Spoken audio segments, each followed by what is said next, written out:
Hey guys, कैसे हैं आप सब। उम्मीद करता हूँ आप ठीक ठाक होंगे।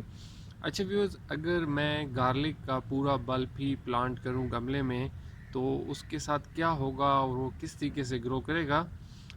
इसका जो जवाब है, मैं देख ही बैठा हूँ। मैंने एक पूरा बल्ब जो है वो लगाया है गमले में और उसने ग्रो भी किया है। तो चलिए आपको भी मैं दिखाता हूँ कि अगर पूरा बल्ब ही गार्लिक का लगा दिया जाए तो वो किस तरीके से ग्रो करता है।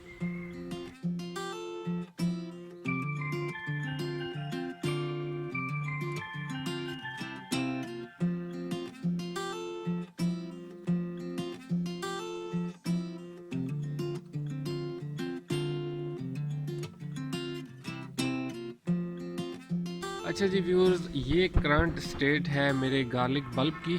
और आप देखें कि काफ़ी जो है ये प्यारे और अच्छे अच्छे ग्रो किए हैं। तो इसके लिए मैंने गमला बड़ा यूज़ किया है, क्योंकि बहुत सारी गुलियाँ होती हैं एक बल्ब के अंदर और काफ़ी सारी इसकी जो जड़ें हैं वो नीचे फैलती हैं। तो इसलिए मैंने इसके लिए 10 इंच का जो है वो गमला यूज़ किया है।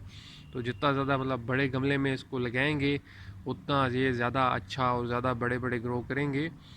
और इसमें वैसे तो इनको अगर अलग-अलग एक एक करके थोड़ा सा जगह छोड़ के लगाया जाए तो आउटपुट उस तरीके से ज़्यादा मिलेगी, लेकिन इस तरीके से लगाने में ये देखने में बहुत प्यारा लगता है। और इसको आप अगर इस तरीके से लगाएं तो बहुत ही देखने में खूबसूरत लगता है ये। अभी फ्रेंड्स, ये जो लीव्स होते हैं गार्लिक के, जो पत्ते होते हैं, ये सालन में इस्तेमाल किए जा सकते हैं।